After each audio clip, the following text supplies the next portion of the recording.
Billionaire's son assaults a waitress. He didn't see the Korean Mafia boss watching from the shadows. The grip on her wrist tightened with bruising force, yanking Janice backward as she tried to step away from the table. Her tray clattered to the floor, champagne flutes shattering across the marble in crystal explosions.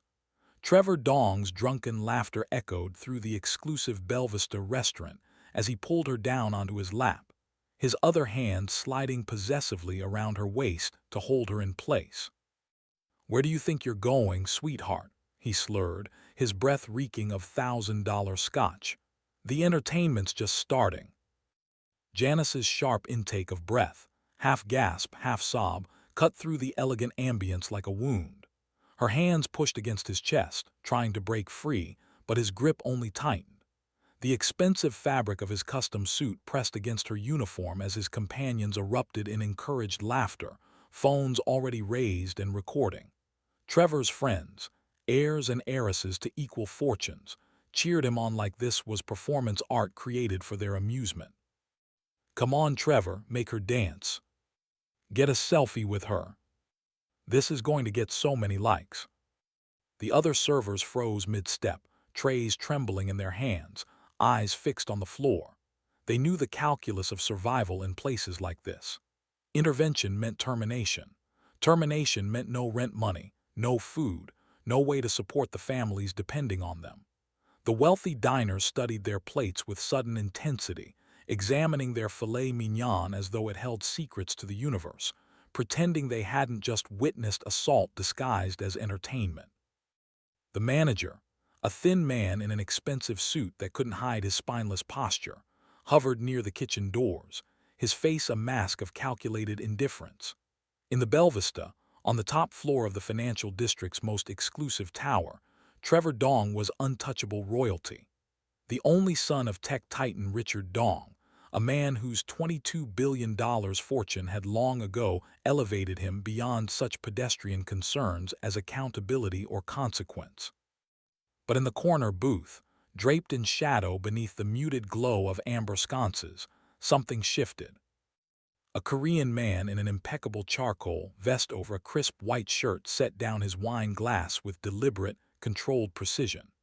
The movement was unhurried, the gesture of someone who had learned long ago that true power never rushed. Kang-Dae's hands rested on the white tablecloth, ink visible, where intricate tattoos emerged from beneath his cuffs and collar, symbols of a life lived in the spaces between law and honor, between civilization and survival. His face remained perfectly neutral as he observed the scene unfolding before him, but his eyes, dark, ancient, dangerous, tracked every movement with the focus of a predator assessing prey. The expensive suit couldn't hide what he was. The polished veneer of respectability couldn't conceal the violence that lived just beneath his surface, carefully controlled but never truly dormant. Kang-Dae had not come to America to witness the powerful prey on the powerless. He had not survived the brutal streets of Seoul, the merciless hierarchies of organized crime, the impossible choice between honor and survival, only to sit silent while history repeated itself in a different country, a different language, but the same story of wealth-crushing dignity beneath designer shoes. At his side, invisible to the distracted diners but present nonetheless, his network watched. Men positioned throughout the restaurant, trained to recognize the subtle signals, the slight shifts in posture that meant their boss had seen something that required correction. Janice finally wrenched herself free, stumbling backward, her eyes bright with humiliated tears.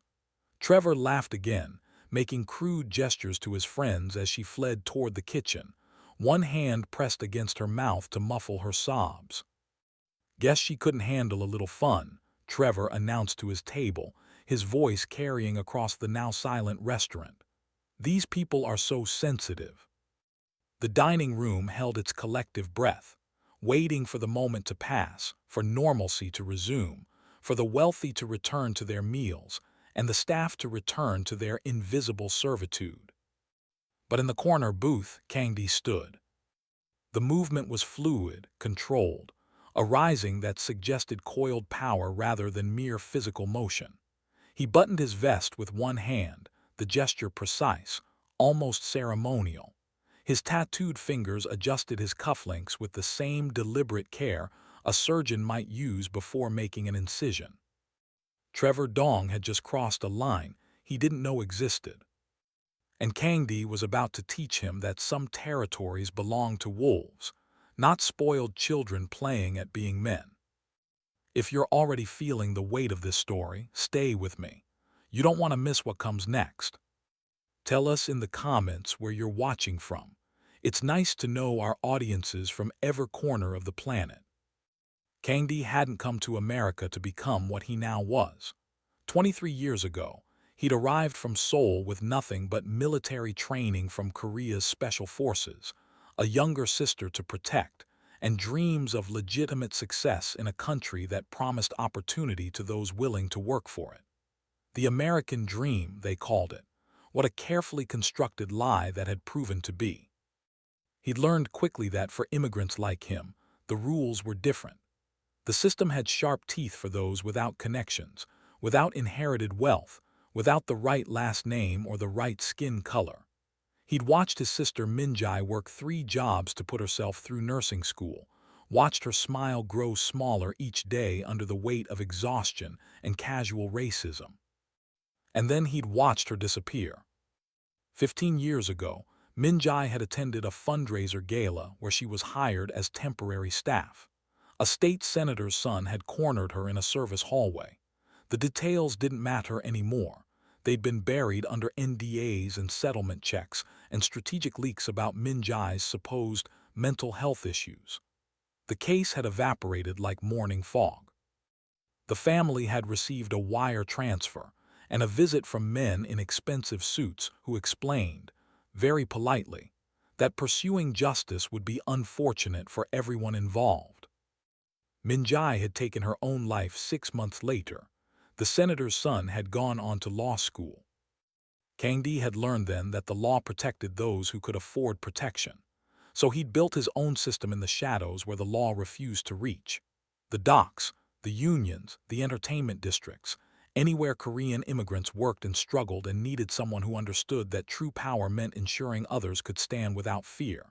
His reputation was earned in blood and kept through loyalty, not terror. Ruthless to enemies, yes, but a guardian to those society had decided didn't matter. Now, as he crossed the restaurant floor with measured steps, he studied Trevor Dong with the same clinical assessment he'd once used on enemy combatants. 29 years old, VP at Dong Enterprises, a title that meant nothing except proximity to his father's wealth. His Instagram showed a life of nightclubs and supercars and women treated as accessories. Kang-Dae's people had compiled a file, 3 assault allegations before age 25, all settled quietly. 2 DUIs that had mysteriously vanished from court records. A pattern of behavior enabled by a father who viewed consequences as something purchased rather than faced. "Stand up," Kang-Dae said quietly when he reached Trevor's table, his accented English carrying the weight of absolute certainty. Trevor looked up, irritation flashing across his handsome face. His friends fell silent, sensing something in the tattooed Korean man that their wealth couldn't immediately categorize or dismiss. "Excuse me," Trevor's voice dripped with entitled disbelief. "Do you work here? Because you need to leave before I have you." "Stand up." Kang-Dae's hand moved to the back of Janice's chair, helping her to her feet with a gentleness that contrasted sharply with the command in his voice. "Go to the kitchen," he told her softly. "You're safe now." Trevor finally stood, puffing his chest out, phone still in hand. "Do you have any idea who my father is?" Kang-Dae's expression didn't change. "Richard Dong, 22 billion in tech and entertainment, owns 3 senators and half the city council." His dark eyes locked onto Trevor's. "Your father's money ends where my patience begins."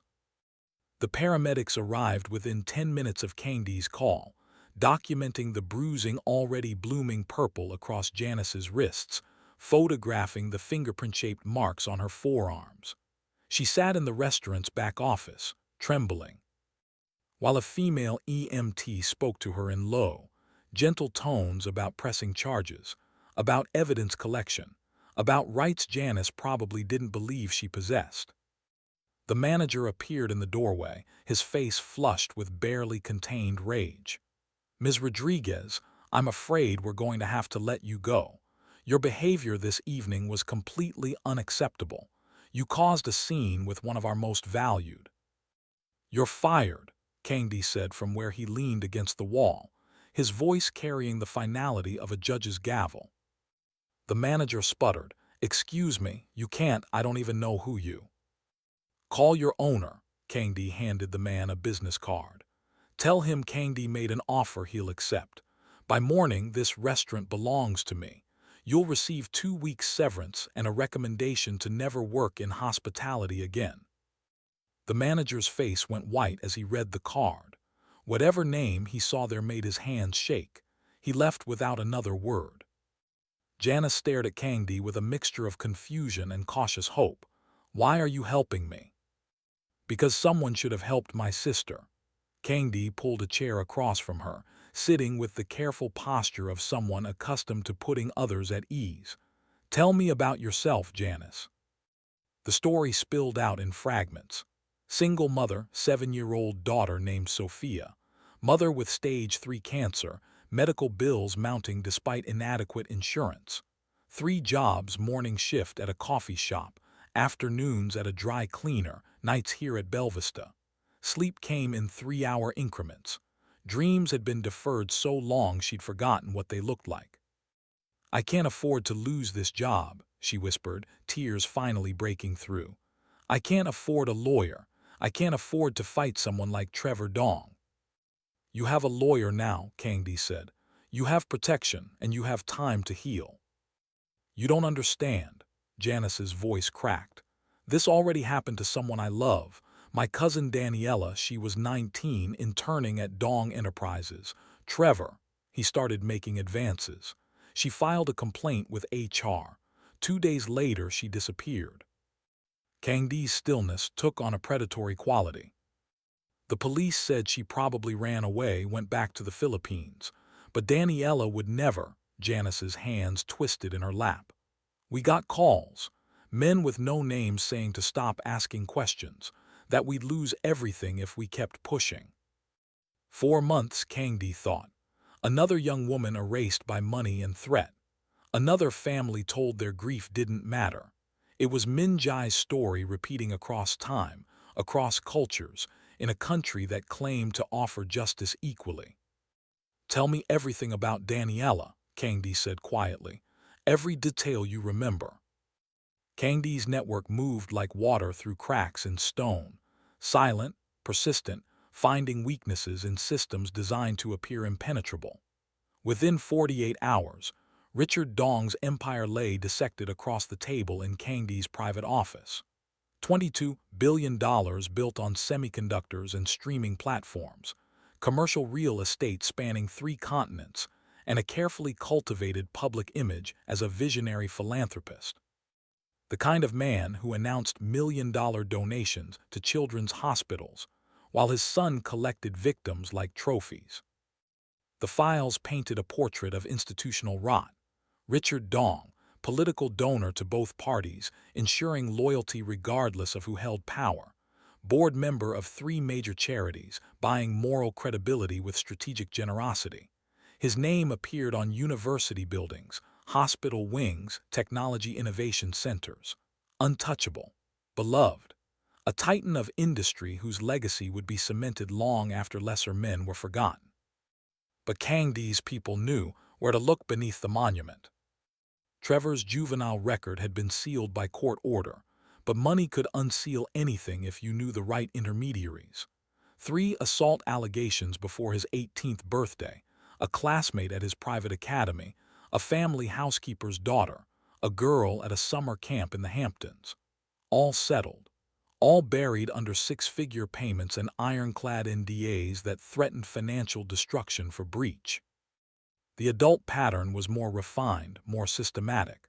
7 confirmed settlements, each negotiated by the same law firm, each following an identical playbook. Immediate character assassination of the victim. strategic leaks about mental health, substance abuse, sexual history. Then the offer: take the money and sign away your voice, or face years of litigation that would bankrupt you while we destroy your reputation in the press. The estimated unreported incidents numbered over 20 cases where victims had simply disappeared into silence without even attempting to seek justice. Dong Enterprises' HR department existed not to protect employees, but to identify and neutralize threats to the company's reputation. Complaints went into a database monitored by the legal team. Victims were separated from their departments, isolated, then offered generous severance packages that came with comprehensive gag orders. "They've perfected the machine," attorney Sarah Chen explained when Kang-Dae met her in a downtown cafe far from her office. She'd been fighting Dong cases for 6 years, winning settlements but never satisfaction. "I have 12 clients, all settled, all legally silenced, all still suffering because money doesn't heal trauma, it just puts a price tag on it." Sarah was in her 40s, her exhaustion worn like a second skin. The Dongs don't just buy silence, they buy amnesia. They make their victims disappear so completely that people forget they existed at all. Kang-Dae studied her across the table. What if money and fear were no longer obstacles? What if your clients could speak without consequences? Sarah's eyes sharpened. Who are you really? Someone who stops machines when they grind people into nothing. The Meridian occupied the top 3 floors of a converted warehouse in the meatpacking district, its entrance marked only by a bronze door and a doorman who memorized faces instead of checking lists. Kang-Dae's surveillance team had been watching for a week, documenting the pattern. Every Friday and Saturday night, black cars delivered young women who looked uncertain, eager, desperate, the particular combination of hope and vulnerability that predators could smell from miles away. Inside, hidden cameras revealed what invitation only really meant. Cocaine cut into lines on glass tables, bottles of champagne that cost more than monthly rent, girls who looked barely 18 serving drinks to men in their 30s and 40s, their smiles practiced and hollow. Trevor held court at the center of it all, his arm around a different girl each night, his friends competing to see who could capture the most shocking content for their private social media groups. The casting agencies were shells, fronts that promised modeling contracts, acting opportunities, influencer sponsorships. The girls signed agreements they didn't fully understand, attended parties where the lines between networking and exploitation blurred until they disappeared entirely. Some left after one night. Others kept coming back, chasing promises that never materialized, trapped by debt or hope, or the simple fact that saying no to powerful men had consequences they couldn't afford. Kang-Dae watched the surveillance footage from his office, his jaw tight.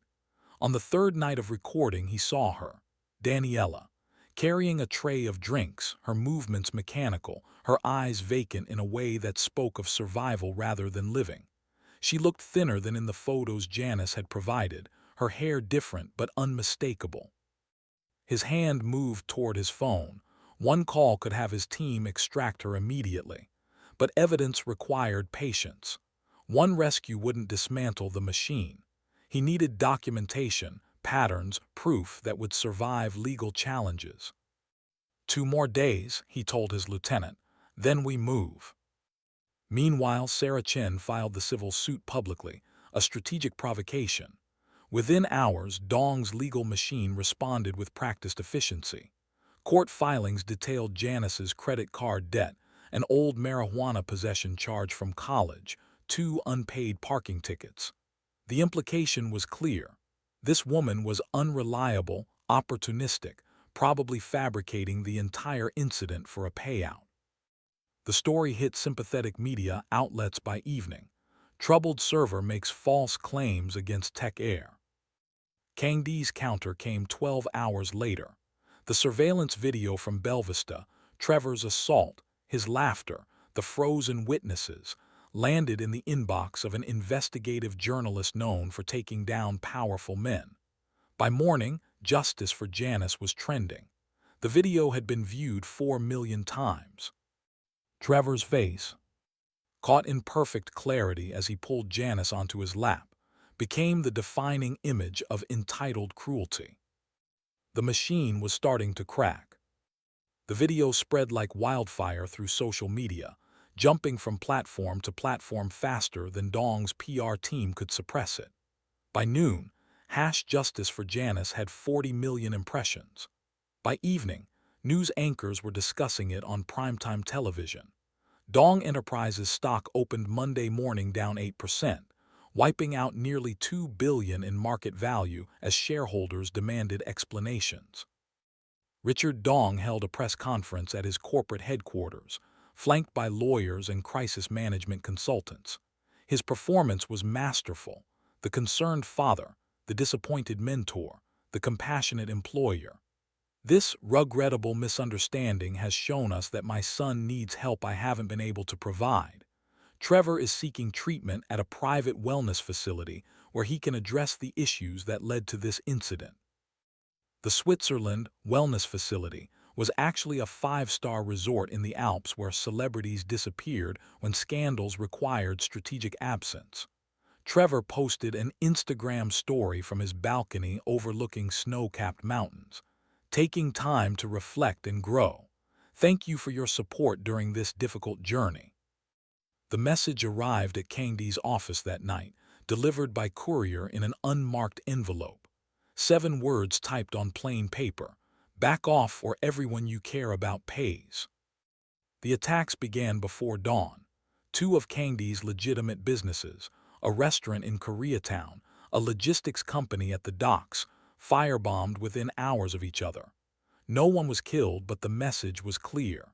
Employees received calls threatening their children, their parents, their immigration status. The machinery of violence that wealth could purchase moved with terrifying efficiency. Sarah Chen's phone buzzed at 3 a.m. with a text containing her children's names, their school address, their daily schedule down to which playground they favored at recess. She called Kang-Dae with shaking hands. "They know everything about my family." In Seoul, Kang-Dae's elderly aunt received a visit from men in expensive suits who suggested, very politely, that her nephew's business interests might affect her comfort in her remaining years. But cornered wealth had made a crucial miscalculation. It had given Kang-Dae moral permission to abandon restraint. The Meridian extraction happened Friday night at 2 a.m. Kang-Dae's team moved through the club like surgical instruments, extracting 7 young women before security understood what was happening. Daniela collapsed into Kang-Dae's arms when she recognized him from Janice's description, sobbing with relief and terror. In the safe house, their stories emerged in fragments: fake modeling contracts with hidden debt clauses, threats against families back home. One woman's passport had been confiscated. Another had been told her younger sister would be hurt if she left. "Trevor said nobody would believe us," Daniela whispered, her voice hollow. "That we came here willingly, that we wanted this." Kang-Dae's expression remained still, but something ancient and volcanic moved behind his eyes. Sarah Chen organized the press conference with the precision of someone who understood that survivor testimony could either liberate or re-traumatize. The women sat behind a screen, their silhouettes visible but faces protected, voices filtered through modulation software that preserved anonymity while carrying the weight of truth. Daniela spoke first, her modified voice steady despite the tremor Kang-Dae could hear beneath it. "They promised us careers. What they delivered was captivity." One by one, the others added their pieces to a mosaic of systematic exploitation: the fake contracts, the manufactured debt. The parties were saying no meant threats against family members thousands of miles away. But the most damning revelations weren't about Trevor alone. Names emerged: executives from entertainment companies, politicians who championed women's rights in public while purchasing access to vulnerable girls in private, Silicon Valley investors who treated the Meridian like a hunting ground. The network extended far beyond one entitled heir. By evening, protests had materialized outside Dong Enterprises headquarters. Hundreds of people holding signs, "Believe survivors, no more silence, justice for Daniela." The hashtag evolved. Dongdown Network trended globally. Trevor returned from Switzerland with a new publicist and a carefully scripted apology tour. He appeared on a morning show, his expression appropriately contrite.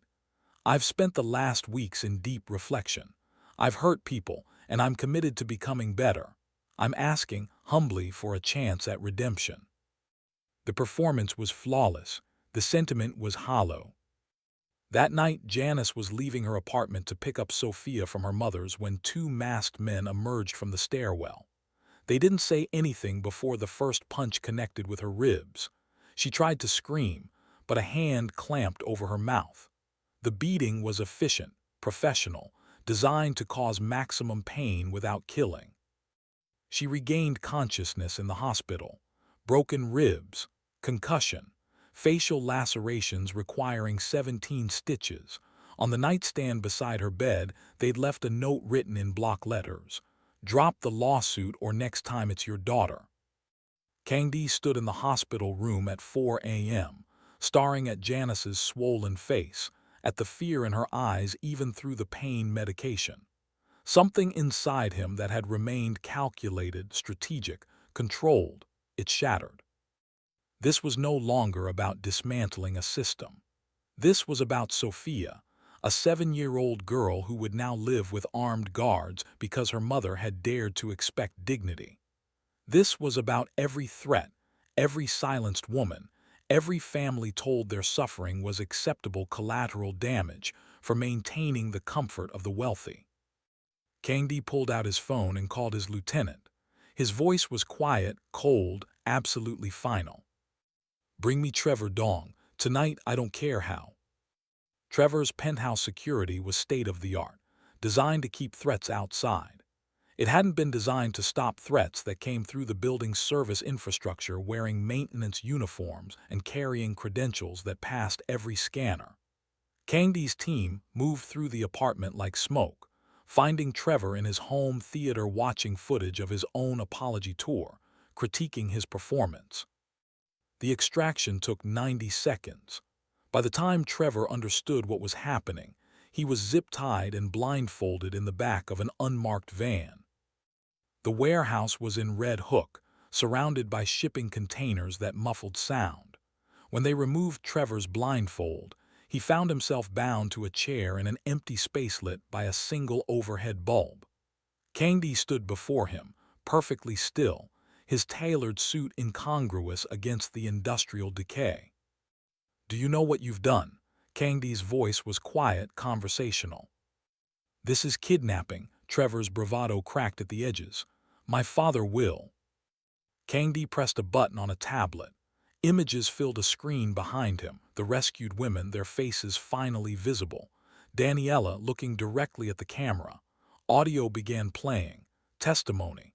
Details of coercion, threats, manufactured debt. Daniela's voice. "He told me my family in Manila would lose everything if I didn't cooperate." "I never forced anyone," Trevor said desperately. "They wanted the lifestyle, the access. I gave them opportunities." "You weaponized their dreams." Kang-Dae's words cut like surgical instruments. "You made them choose between dignity and survival, then pretended their choice was free. You're a predator who convinced himself he was a benefactor." He set 3 items on a table before Trevor: a gun, a USB drive, and legal documents. "Death by your own hand, full testimony against your father's entire network with evidence, or sign over your inheritance to a victim's fund. Choose." Trevor stared at the objects, his face draining of color. "My father will kill me if I testify." "Your father already tried to kill Janice. She's in the hospital with broken ribs because you both thought intimidation was cheaper than accountability." "That wasn't supposed to." Trevor stopped, realizing his confession. "He ordered it." Kang-Dae's statement wasn't a question. "Your father orchestrated an assault on a hospitalized woman and threatened her child. What did he say about me?" Trevor's resistance crumbled. He said you were nobody, that you'd fold like everyone else once we showed you what real power looked like. Kang-Dae allowed himself a cold smile. I am nobody, no political ambitions to protect, no public reputation to maintain, no shareholders to appease. That's what makes me dangerous. I have nothing to lose and everything to prove. Trevor's hands shook as he reached for the USB drive and documents. What's on here? Your redemption. Access codes to your father's private servers. You're going to help us find every file, every payment, every piece of evidence. The servers revealed Richard Dong's true empire. Blackmail files on judges, encrypted payments to police officials, communications proving conspiracy to obstruct justice across 2 decades.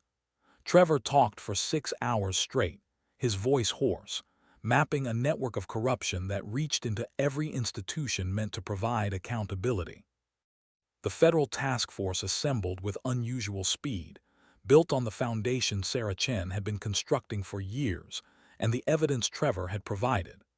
FBI agents, DOJ prosecutors, IRS investigators, agencies that rarely coordinated now moved in concert, unified by documentation too comprehensive to ignore. The server files revealed not just Richard Dong's crimes, but the architecture of impunity itself. Richard's private jet was scheduled to depart Teterboro at 4 a.m., destination Singapore, a country with no extradition treaty.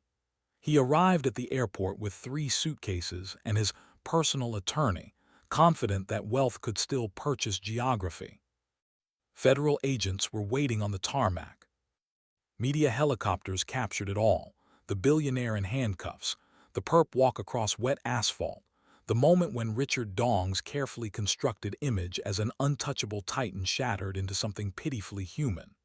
The footage played on loop across every news channel. That image, Richard in a wrinkled suit, hands cuffed behind his back, surrounded by federal agents, became the defining symbol of accountability deferred but finally delivered. The trial lasted 11 weeks. Prosecutors presented evidence spanning 2 decades: racketeering, witness tampering, conspiracy to obstruct justice, human trafficking. Sarah coordinated victim testimony, 47 women who finally had legal protection to speak without fear. The courtroom heard details of systematic exploitation, of HR departments weaponized against those they claimed to protect, of a corporate culture where assault was treated as an acceptable cost of doing business. Richard Dong was sentenced to 18 years in federal prison, no possibility of early release.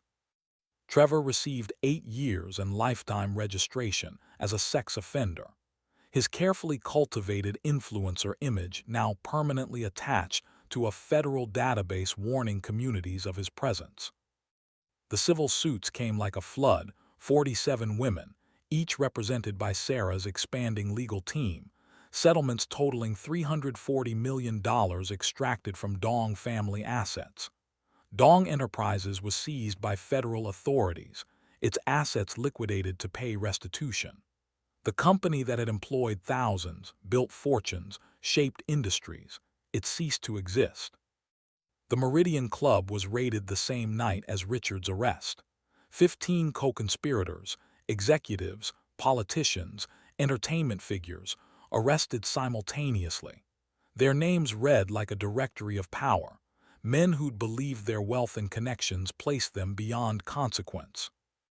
Kang-Dae watched the news coverage from his office, Janice sitting across from him, her face still healing but her eyes clear for the first time since he'd met her. Sophia colored quietly in the corner, protected by security she didn't understand she needed. "Is it over?" Janice asked. "This chapter is," Kang-Dae replied, "but there are always more who need protecting." 1 year later, the Minjai Foundation opened its doors in a renovated building that had once housed Dong Enterprises' legal department. The irony wasn't lost on anyone.